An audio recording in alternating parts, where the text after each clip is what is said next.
باسط صاحب تو اس صورتحال میں پاکستان کیا کرے؟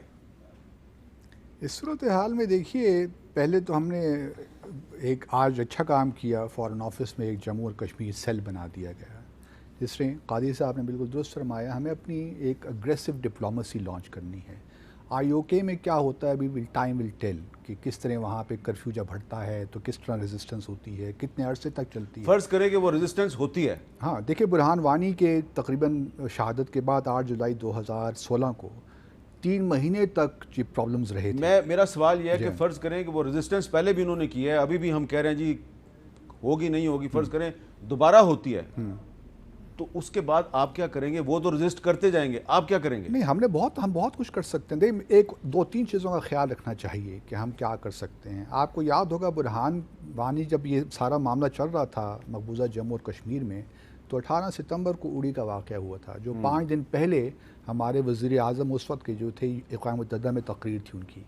مجھے لگتا ہے کہ فالس فلیگ آپریشن ابھی بھی کوئی ہو سکتا ہے، اور میرا اپنا ذاتی جو میری انٹیوشن ہے وہ یہ کہتی ہے کہ شاید وہ پنجاب میں ہو، ناٹ نیسیسریلی مقبوضہ جموں اور کشمیر میں اس وقت، اور وہ شاید کرتارپور کے کوریڈور کے ساتھ بھی لنک کریں اس کو۔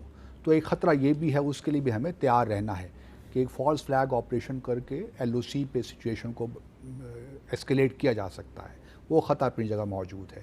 دوسرا، ہمیں اب سفارتی طور پہ آگے چلنا ہے۔ دیکھیں، اقوام متحدہ کی جو غیر رسمی مشاورت تھی وہ تو اب ختم ہو گئی، نہ اسی کوئی پریس اسٹیٹمنٹ آئی۔ ہمیں معلوم ہے کہ ہمارے ساتھ بہت سے ممالک نہیں کھڑے ہوئے، اور یہ حقیقتیں ہیں جو ہمیں تسلیم کر لینی چاہیے۔ زیادہ دن یہ کہنا چاہیے کہ پاکستان کی بہت تاریخی کامیابی یا فتح ہو گئی ہے، یہ بالکل اپنے آپ کو مس لیڈ کرنے کی بات ہے میرے حساب سے۔ ہمیں حقیقت پسندانہ ہو کر اپنی ڈپلومیسی میں اگریشن ڈالنا ہے، اور اس میں ہم نے دنیا کو بتانا ہے کہ ہم جموں اور کشمیر کو امپورٹنس دیتے ہیں۔ جب تک ہم یہ خود نہیں کریں گے، دنیا ہم پہ یقین نہیں کرے گی۔ اس لیے میں بار بار یہ کہہ رہا ہوں، میرے سینئر کولیگز ہیں دونوں، مجھ سے ممکن ہے اس بات سے اتفاق نہ کریں، کشمیر سیل بن گیا، ابھی آپ کا نیکسٹ اسٹیپ ہے special envoy on Jammu and Kashmir, جو کہ آپ کی ساری کشمیر ڈپلومیسی کو کوآرڈینیٹ کرے اور اس کو ایکسیکیوٹ کرے۔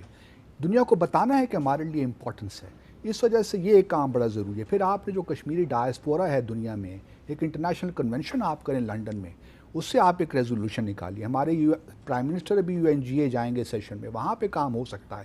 میں صرف یہ کہنا چاہتا ہوں کہ اب خدارہ وہ کام مت کریں جو ایڈہاکزم کے زمرے میں آتا ہو۔ اب ایک اسٹریٹجی بنائیے، اپنی ریڈ لائنز آپ خود ڈٹرمن کیجئے کہ باٹم لائنز آپ کی کیا ہیں۔ جب بھارت نے وہ کراس کی تو پھر اس کے بعد ایک ہم ایکشن لیں گے۔ ہمیں پتہ ہونا چاہیے کہ اینڈ گیم ہے کیا۔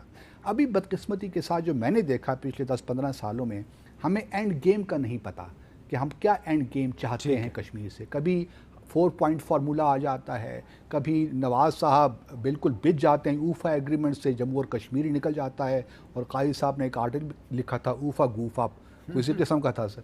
تو یہ چیزیں جو ہے نا، جو ہماری انکنسسٹنسی ہے پالیسی میں، یہ صحیح میسج ہمیں article 257 in the constitution of Pakistan جو ہے اس پہ قائم رہنا چاہیے۔ اس پہ قائم رہنا بہت ضروری ہے، اس پہ تو بالکل ایک قدم نہیں ہٹنا چاہیے۔ کاؤنٹر ہے بالکل، دیکھیں اس وقت بھارت کر کیا رہا ہے۔ نہیں، لیکن اس وقت پاکستان میں بہت سے لوگ کہتے ہیں جی out of the box solution ڈھونڈو۔ نہیں، دیکھیے، out of the box solution is the violation of article 257۔ ایک اور بڑی پتے کی بات میں آپ کو بتاؤں، دیکھیے جو یہ دریا آرگنائزیشن ایکٹ آیا ہے نا بھارت میں، انہوں نے اپنا جو ان کا آرٹیکل 367 ہے، اس کے تحت اب ڈی لیمیٹیشن ہو رہی ہے جموں اور کشمیر کی، اور یہ مارچ میں الیکشن کروانے جا رہے ہیں۔ اس جو امینڈمنٹ ہوئی ہے اس 367 آرٹیکل میں، اس کے تحت جو کانسٹیٹوئنٹ اسمبلی تھی اس کو لیجسلیٹو اسمبلی میں تبدیل کر دیا ہے، جس کا مطلب یہ ہوا کہ اب وہ جہاں جا کے جب الیکشن ہو جائیں گے، اور پھر جموں اور کشمیر میں جو ایک وہاں 8 ملین کی تعداد ہے، یہاں تقریباً 5 ملین ہے، جو ڈسٹریبیوشن ہو رہی ہے ڈی لیمیٹیشن کے ذریعے،